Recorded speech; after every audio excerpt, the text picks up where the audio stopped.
So like you all know from my previous video, I went to the Museum of the Future last week. Behind me is the most beautiful building in the world. And I must say that place is very, very beautiful. It is very, very, very beautiful. No wonder it is called the most beautiful building in the world. It is neat, it is well maintained, like they are doing a very great job there. But like every other place, it has its own pros and its own cons.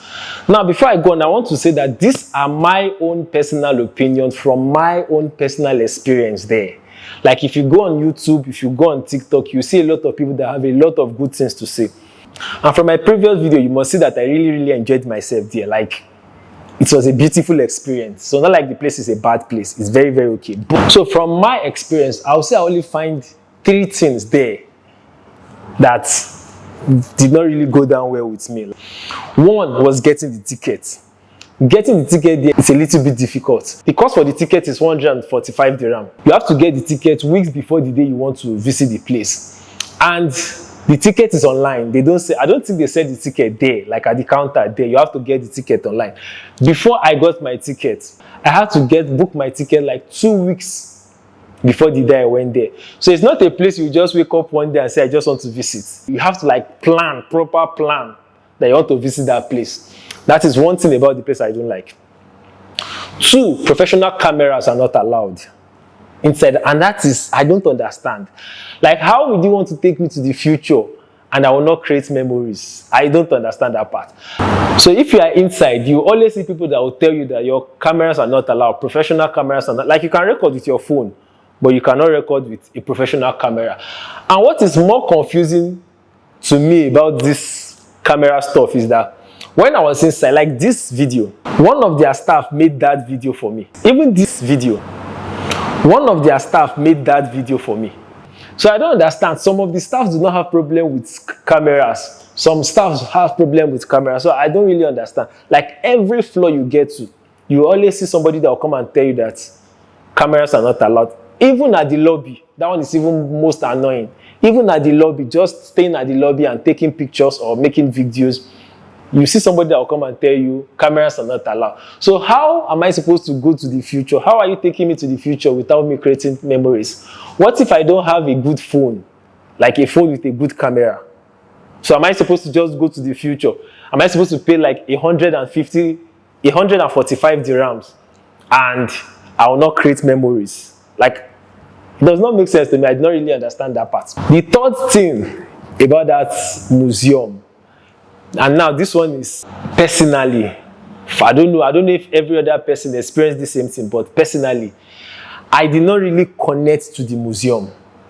I don't know why. I'm from Nigeria, and if you've been to a museum in Africa, you would know there are a lot of people that go to museums in Africa and they come out crying. Like if you go to museums in Africa, if you see what our forefathers went through, like the slave trade museums, if you see some of the big chains that they use, that our forefathers use, sometimes you see the money they spent then, you see some of the plates they use in eating, you see the ships they use in taking our forefathers away, you see the holes that they kept our forefathers, you see wells, you see water that they drank. If you see all of these things and you come outside, most people come out crying. Some people come out, like I said, traumatized. You know, we've seen the experience of a lot of people that come from diaspora, come from outside Africa, come back to Africa, visit a museum in Africa, they go back to America or wherever they come to, and they pack their stuff and they relocate back to Africa. Like, that is how connected they feel. That is how moved they are. That's what I was expecting. But in this museum, everything was just in a big screen for me, so I did not really connect. It was just as if I was watching a movie.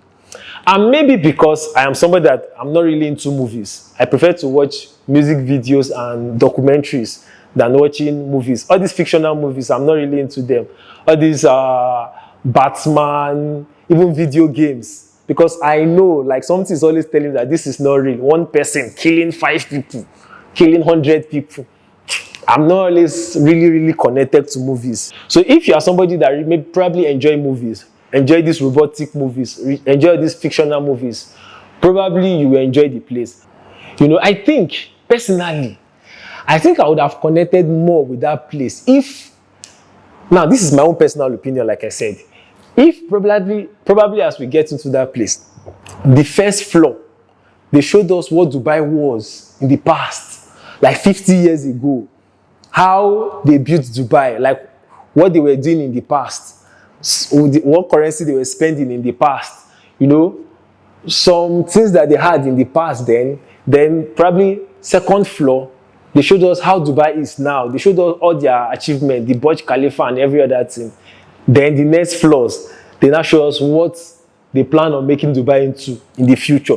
I think that journey from the past to the present to the future I would have connected more to it, because I feel like a lot of people do not know the story, how Dubai started to where they are now. So I feel like probably if they are started from the past to the present, then to the future, most likely I'll be able to connect more. The only thing I feel like I a little bit connected a little bit to was the DNA library. Yeah, but still I was seeing this. I'm sure, like when I was looking at these things, what was on my own mind or what was in my head was that this is not how real DNAs look like. So I'm seeing pictures of or image of animals and plants in a glass tube. I know that this is not what real DNA looks like. So, but that is the only thing I feel like I connected a little bit. Aside from that one, every other thing was just like if you went to Expo 2020, it is almost the same, and that is true. Probably because I went to Expo 2020, I've seen a lot of these things already. Now coming there seeing the same thing again I did not really feel that much about it. So these are the three things. I don't know what I was expecting. Probably I was expecting they should take me to Mars or something. I don't know, but that is not to say the place is not beautiful. The place is still very okay. It's still very beautiful. You can still go and check out, and probably you might have a different experience. Like when I went there now, the robotic dog was not moving. The robotic dog was just on display. It was not moving. The drones were not flying. So probably if you go there, you see the robotic dogs. Probably they will move. Probably you see the flying drones. You see many other things, and you might be connected to these things. But personally, I did not really connect with it. So that was my experience. It is what it is. Please subscribe to this YouTube channel. Share this video with your friends and family, and give it a thumbs up. Like, YouTube will recommend my videos more to other people if you like the video. Peace.